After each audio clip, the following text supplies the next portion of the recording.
Europe's police agency has given a stark warning that more deadly attacks by Islamic State across the continent are likely. The so-called Islamic State has a willingness and a capability to carry out further attacks in Europe. All of the national authorities across Europe are working to prevent that from happening. The Europol chief's words follow a recently published report suggesting that there's every reason to expect more attacks. The agency emphasized Islamic State's greater ability to operate on a global level. The report also stressed a lack of credible evidence to predict where or when the terrorist group will strike next.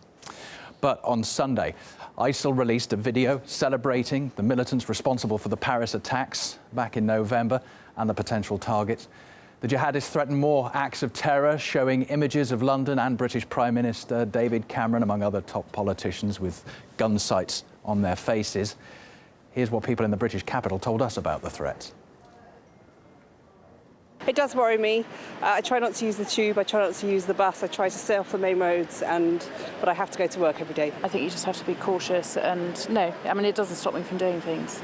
Definitely doesn't stop me from doing things, but you just have to kind of be aware and alert. They threaten everyone. It's like Nostradamus. You predict everything and then some of it comes true. It doesn't change what I do. I keep doing my normal, everyday everything.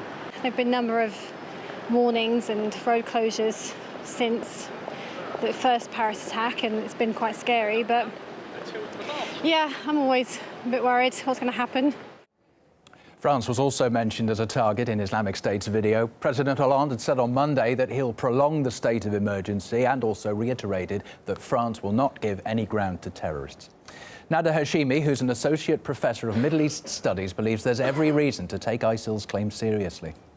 Approximately 4,000 Europeans have gone to Syria and Iraq to fight for Islamic State or ISIS. Hundreds of them have returned. They can still engage in the same type of attacks that we've seen in Paris, in San Bernardino, California. Those are the types of attacks that are very difficult to detect.